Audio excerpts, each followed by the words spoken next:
Warriors are now 0-2 on the playoff series, and it ain't looking good. Now, a wise man once told me a playoff series does not start until the home team loses the game, so technically the Sacramento Kings have just been taking care of business. But even though that's the case, it's been hella impressive. I mean, the Warriors came into this series, even though they're the 6th seed, as the favorite to win it all, and I think a lot of that has to do with the reputation, because in this era, no team has really beat the Golden State Warriors in the series as long as those 3 players have been healthy. So with that, and with them coming off an NBA championship, they were given a benefit out the doubt.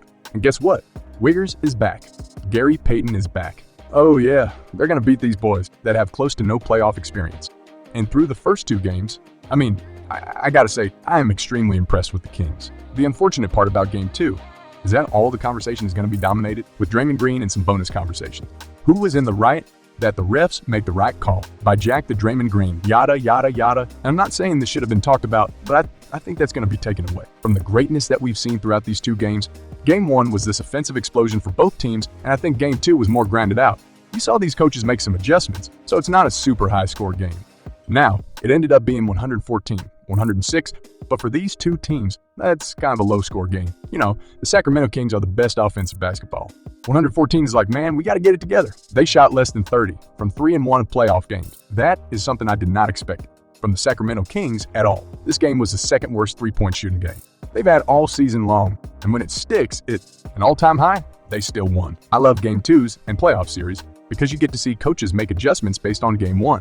One of the adjustments we saw from the Warriors, of course, is bringing it in. Wiggins back into the starting lineup and putting them on Don Fox. Use that length, and hopefully that can deter Don Fox from having another crazy performance. And it worked out kind of, Don Fox had to work for all 24 of his points. So I would say that was a plus from Steve Kerr. The one thing that rubbed me the wrong way from Steve Kerr, though, is that at the end of the first quarter, he was doing the interview that they do in between quarters, and he was asked about the turnovers. And at that point, the score was 23-17. So the Warriors have been putting the clamps off, 17 points in the quarter from the Kings. It's awful, especially considering how good they are on the offside of the ball, right? And he was asked about the turnovers, and he said, I don't think the turnovers are a problem right now. And then, for the remainder of the game, this team has turned the ball over 100 different times. Now, turnovers are something that have been consistent throughout this Warrior run. They got such a free-flowing offense, and they're trying to make Reach 2 steps ahead of their defenders and stuff. And for the most part, it works out, but for him to just go out and say, yeah, we good on that front, and then to see his team continuously turn the ball over was really funny. I think the worst part about all of this is that these 2 teams have given us banger rock the banger 2 strict games where it's just been really good basketball. And the conversation is going to be geared around Draymond is some bonus scuffles, slat stomping, whatever. And you probably clicked this video thinking I was going to talk heavily about it. I'm just not, I don't have the energy to get into the middle of the Warriors fans and the Kings fans argue. Oh, he did it because he grabbed his leg. Well, the grab his leg doesn't warrant to get in step though. We ain't even step on them. Step on them too hard. Oh, he was acting. It's not worth it. I went on to Twitter for 30 seconds right after Draymond got ejected, and that's all I saw. And I was like, that's enough of me. We not even going to talk about it more than the 30 seconds he's gave it.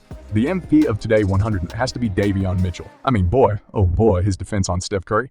And this one was ridiculous. People keep talking about that one clip of J.R. Smith when he was an old man in the 3, talking about how Delovadovic is all. And it still did not matter. I'm seeing that right now in Davion Mitchell.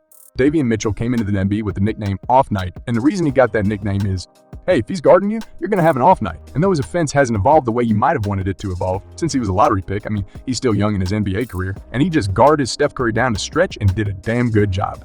I love that Mike Brown recognized that they needed him to house Steph Curry, or they needed somebody that was going to chase him full-time down to stretch.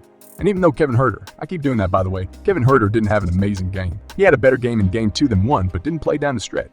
Because what Davion was doing on the defensive side of the ball was something that if they have a thing, like I noted the Cavs had the chain, and they get the junkyard dog chain and they have anything like that, Davion Mitchell deserves a 1,000 and then down the stretch. A guy that has not been a good three-point shooter in his NBA career had the confidence to take the biggest 3 of the game and he knocked it down as a dagger. Davion Mitchell is the MVP. That is kind of crazy because even though it was tough for him out there a little bit, DR, Fox still had a good game. And the Sabonis bounced back heavily after Game 1. Basically not doing anything. But like when I look at these star players, these all-star players, both of these dudes might end up in all-NBA for God's sakes. These type of games are dope, but it's like when you're in the playoff scenario, you kind of need those other dudes to step up. At least that's the way I look at it, right? For example, Steph Curry gave you 28 today. You can kind of expect Steve Curry to have performances like this pretty regularly because he's Steph Curry, right? Now, we need people like Jordan Poole to do literally anything of positive. Like, boy, he's been a tough watch too. These 2 games, let's be real. You need somebody else to alleviate that pressure because the stars are going to be the stars. I think that Wiggins was fine today. I mean, you can tell that he still don't have his leg completely, but I've been actually impressed with a guy that's missed 20+ games straight of the NBA season. He was just thrown into the playoffs, and he's been at least decent. He ain't been the Wiggins that we saw in the last championship run last season, but he's been better than I expected him to. And then a rest. I ain't got nothing to say.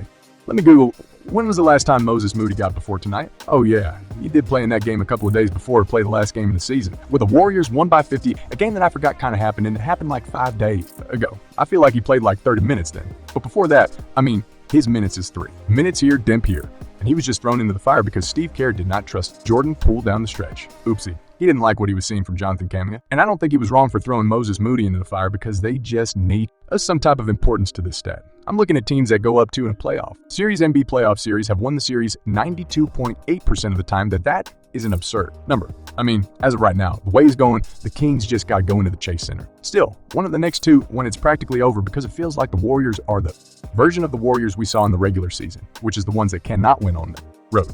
Both of these games, they're right there. Oh, the clutch player of the year steps up and makes a basket here. And then they get something. They get a debut on Mitchell 3. They get a Harrison Barnes offensive rebound or a sub-bonus putback or something that just sucks the air out of the Warriors bench. And it got me a little afraid that this might be the end of an era if this series ends here.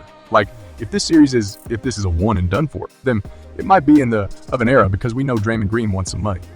I know it has an option, and we'll see exactly what he decides to do with that option. But with the stuff that happened pre-season before the season started between him and Jordan Poole, him wanted a lot of money. Klay Thompson just came out, said he's expecting a max extension. I don't know what to expect, but I do really enjoy watching their big 3 play together, and I have enjoyed it.